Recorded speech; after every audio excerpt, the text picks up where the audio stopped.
All right. Well, welcome, Gary, Trish, and Katie to Unbroken Veterans Podcast. You'll just kind of start off by just getting to know you guys, and I'd love to just hear kind of little background and then how you guys started Monkey Brain and what you guys are doing there. You want me to start? Yeah. Okay. So when I was in high school, the young lad that I was pretty good at art. So at 15, I'd won two state championships, and one in charcoal, one in still life. And so at 16, I was walking out of the locker room and she was standing at the top of the steps. And I told my buddy, I'm like, whatever's attached to those legs, I want to meet. So at 16, we met in high school, and my art career went on the back burner. So 17, joined the military. By the time I was 19, she was 18, just graduated high school. We got married. And we've been married for 38 years in August. Congratulations. Coming up here soon. Thank you. It's a big achievement, especially these days. Huge. Big, huge. So no, it's a big achievement as 38 years. You don't hear it that often. Yeah. So anyway, our honeymoon was driving a U-Haul up to Minot, North Dakota. Horrible duty station. Sorry, those people in North Dakota that are listening. But yeah, it was bad. It was really bad. So we got there, and she's like, whatever we got to do, let's get out of here. And so we went overseas for 4 years to Germany. I was injured in the line of duty, had a major back surgery at Landstuhl Army Hospital. It did not go well. 6 months later, had a second major back surgery, and then they medically retired me from the Air Force. So 7 years in, lots of damage, physically, a lot of damage, mentally, some damage, that's for sure. And so we came back to Kansas City because that's where we're from, and our network was here, and we started all over again at 25. And over 30 years now, we've owned several different companies, and we've had some great success. We've had some failures. We've learned from it all. But when we sold our company 7 years ago, we sold one of our companies 7 years ago, and all of a sudden I didn't have things to occupy my mind to keep me off of, the pain meds and self-medicating and doing all those things. And my PTSD just started getting worse and worse and worse, just like almost every day. Wow. And so Trish went on a women's trip to Mexico, and I was left all to myself, empty house, empty nest. And the suicidal ideations just kept coming. Like I couldn't stop them. And so I was plotting it out like, okay, who's going to find me, just going through all of it. Right. And this is hard for people to hear, but I think we need to have this discussion. Oh, yeah. So I was pretty hammered on Oxy and Jack Daniels, and my phone rang. And it was my mother. And she said, I know you're struggling, but those paintings you did when you were in high school, I still have them. I'm like, yeah, Mom, I know. In the magic bedroom are some of my art pieces from high school. And she said, well, can you make me a new painting? I think it would help you. And so I said, okay, fine. I got mad at her and drove to Hobby Lobby and picked up a bunch of art supplies, and then just started painting. Well, I've had 14 back operations, 40 operations, a hip replacement. I've lost most of the vision in my left eye and my hearing in my left ear. And so for me to just paint for 13 straight hours was, to me, a miracle. I mean, at the time I was still on a cane, like I said, medication and everything else. And so it was, it just blew me away, enough for me to step back from the ideations and go, okay, there's something about this. And so over the next couple of years, I just started painting. And then Trish was like, hey, we got all these paintings in the basement. What are you going to do with them? So I started donating them to different charities, especially a lot of veteran service organization charities. And, it started out, they'd go for 500 and then 1,500 and then 4,500. And, and then all of a sudden people were like, hey, can we get some of that art you're giving away? Because it's a great, I don't know, it's a lot of times people buy the artist just as much as they buy the art, because it's that personal story, Mm-hmm. And, I would get up and tell people, what I was doing and everything. And it just started. And then the private sector side of it started pinging me like, hey, I need a painting for my house. And hey, I need, and so that really started to take off. And, Trish is a certified yogi. And so she does the meditation, mindfulness, all of those things. And the reason she went into that was because she felt like, hey, I can help Gary by doing this. And so she went through all the courses and got certified. So then her and I start like blending this all together. Okay. And then studying the different things and how it had effects on me. So the music I listen to when I paint, I tried everything. I tried listening to metal and rap and country and all that. And I landed on jazz. Okay. And the reason I landed on jazz is because there's no words. And words create more clutter. So just listening to the music and creating art. Well, about 2.5 years ago, a good friend of mine, Justin from the Battle Within, said, hey, let's have a meeting. So he came and said, hey, I want you to lead an art program. So I'm holding out and waiting on you to be ready and feel like you're in a place where you can do this. And then as we talked more, and Trish and I talked more, and I talked with a couple other veterans that were artists, and I said, here's what we're going to start. It's not one of those, this is what we're thinking about starting. It was just that laser focus that I used to have with our business that went away.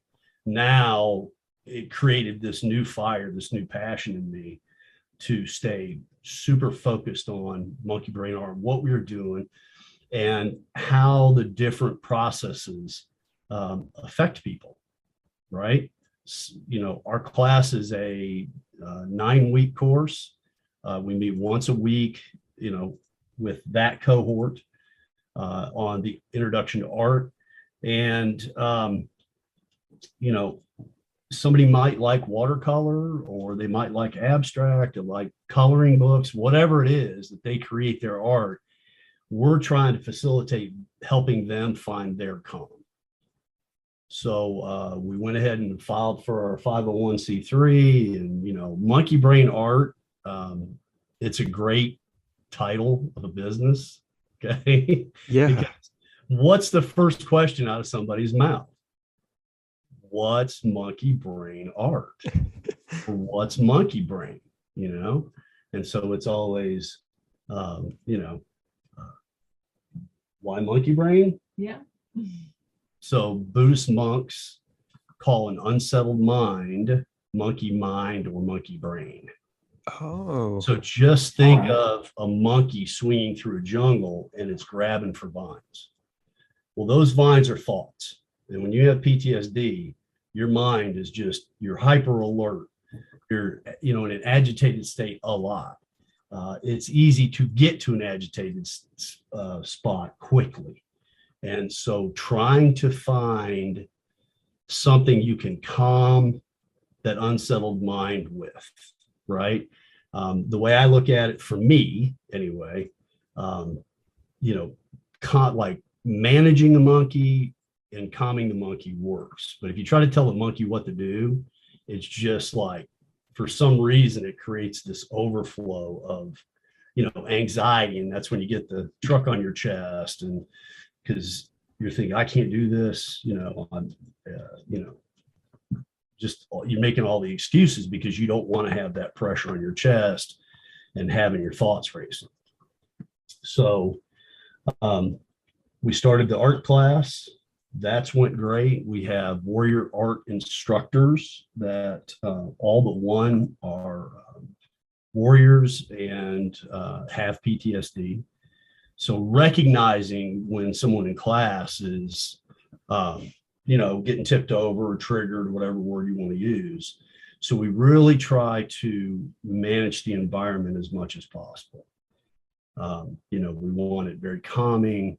So Trish will come in and she'll do mindfulness. So she'll talk about something that you should be mindful about. And then she'll do a guided meditation, which helps calm everybody, gets everybody settled in. And then we tell them, this is what we're going to do tonight. Okay. So why don't you talk about the mindfulness part and just an example of what you do? Well, first of all, I don't know if you said this, but we consider warriors to be veterans, first responders, police officers, firemen, EMS, nurses, dispatch, and their caregivers. So we've had a little bit of each of those go through. We've even had a child of a veteran go through. She was like 13 or 14. Yeah. So the meditation and mindfulness part, the mindfulness, I talk about kitsuroi. It's a Japanese work of art. And what it is pottery. And what happened is back many centuries ago, somebody had broken the king's pot, emperor's pot, one of his valuable pieces of pottery. And he was very upset about it. So one of the workers went and they put it all back together with threads of gold. So the whole thing behind that is it's now more valuable because it was broken and now it has gold in it.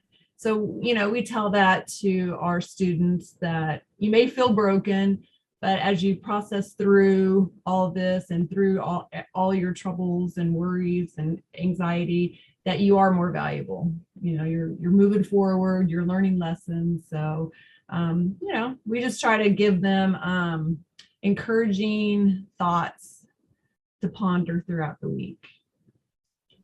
Very good. Yeah, I've never heard that before. That's a really cool way to put it. Yeah, it is, I think. Yeah. And Trish is great at that. I occasionally have to lead meditation and mindfulness, and I got this gravelly voice. And it's hard. I think it's hard to get calm when I'm trying to get you calm.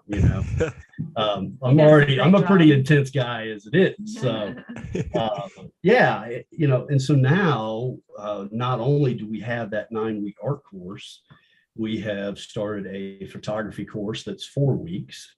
So for people that want to engage and re-engage back into taking pictures again. And we tie a lot of that into the mindfulness of going out and observing and taking everything in when you're shooting that picture, and study your subject and invest your mental acuities in things that are positive. And so, that's been great. We have wood burning class now that we're going to be doing on the weekends, like a 1-day course or a 2-day course, which they'll teach you how to build a wooden flag that waves, it has waves, and it's really cool. So that we've got that coming online. And then our music program that Kara, one of our warrior artists, she went through one of our courses and was like, I love this. And, she's got a TBI. And so she had to relearn the piano completely because she lost everything. And so it took her 10 years to get back to the point of being able to play. Wow. But now she does instruction as well. So that's going to be an 8-week course. And by the way, it's all free. Okay. So we raise the money, we through corporations and foundations and grants and everything else, we raise the money so they can come to class and not be, a financial burden for them. We're very careful about being on the bus line so people, they can use the bus if they have to for transportation. We are trying to be as thoughtful as we can when we put all this together. Now, that doesn't mean, we're settled where we're at. We're constantly thinking and rethinking and having discussions about the curriculum and how we can level up every class, every cohort, every year. And the reason, art is our main thing, our main focus, but art is a lot of things. And so some people always say, I'm not an artist, So I think that's where photography has been very popular, is people that don't think they can draw or do acrylic or whatever.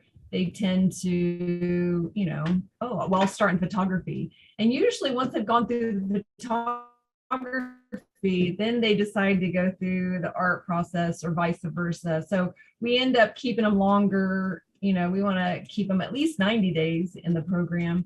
And now we have the keyboards and the wood burning. So, we just want to help them find a way to find their calm. So there's a lot of, everything speaks to us differently. So who knows? We have ceramics we want to do. There's a lot of, the great thing about arts is there's a lot of opportunity. So as we find opportunities, then we will offer it to our students. And, we've helped a lot of people find their calm, and we've had some great testimonies that, you saved me, I want to be part of your community now. And that's the other thing is, we're building community again, because once you leave the military, you lose that community, that brother sisterhood that you've, built. And you may be connected through long distance, but still not the same. And, I tell everybody that Gary, before we started Monkey Brain Art, Gary was involved in a lot of different veteran organizations, and he was always happiest when he was around those guys or girl. It was just like he felt like my tribe. That was his group of people. Yeah. They understood him.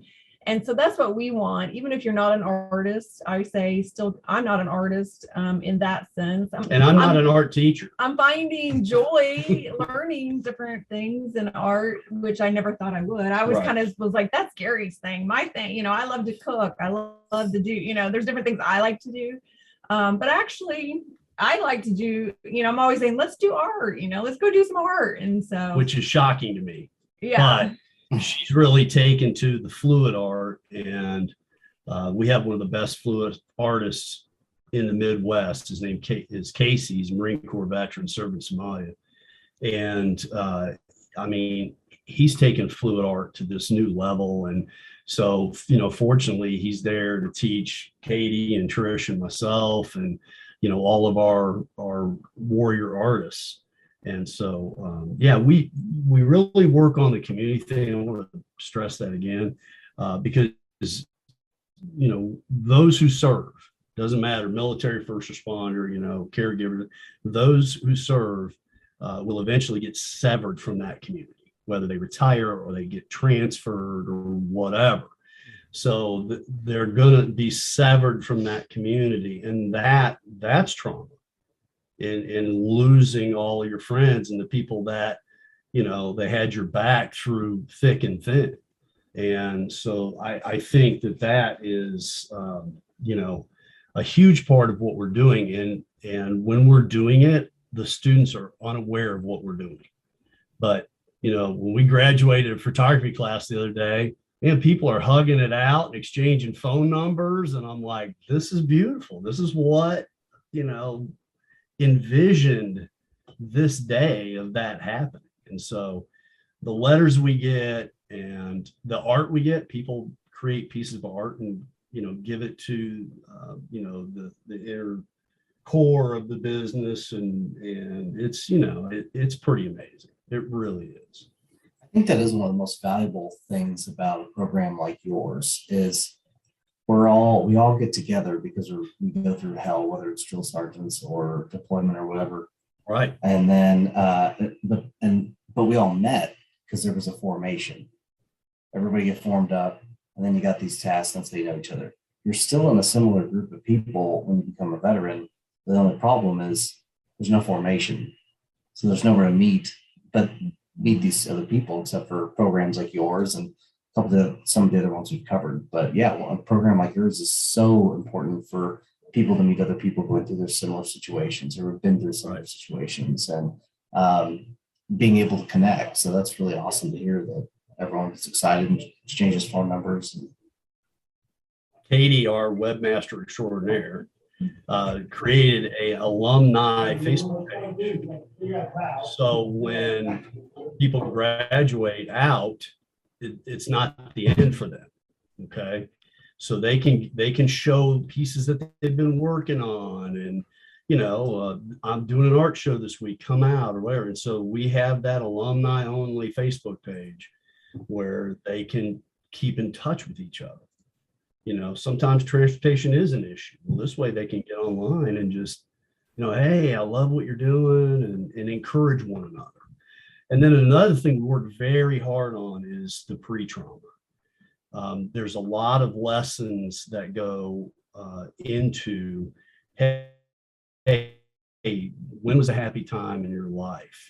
Visualize where that happy time was, and then I want you to do a sketch of that location or that person. Well, most of them will pick location because people are hard to sketch. So anyway, but that, taking people back far enough to where it's a tool for them to say, like for me, once again, an example is when I smell tomatoes, I think of my Aunt Stella, and my Aunt Stella watched me when I was a child, and we would go out into her garden and take care of the tomato plants. And so when I smell tomatoes, I just like, it takes me back pre-trauma, and those feelings of love and warmth that I got from my Aunt Stella, and so we really work hard on getting them back to a place that could be their home. And it kind of sounds like, is that kind of what your goal is with the art aspect, is kind of, because it sounded like with your painting brought you back to that time where before you had all that trauma, and it kind of reconnected you with that, I don't know, yourself from your kind of childhood self. Right. Is that kind of what you guys are kind of trying to get in people? Okay. Absolutely. Yes. And we've actually had people go through our courses that never have done art, and then they discover they have a talent, they're good. Right. And that's even fun to watch, like discover like, oh my gosh, I can do this and it looks good, Yeah. So that's always a bonus for everybody. It and is. Gary also has a class that anybody interested, because we have art festival, but if they want to show their art, if they're interested in trying to sell art, then he takes them through the business of art. We always get that backwards. We sometimes say the art of business. The business of art.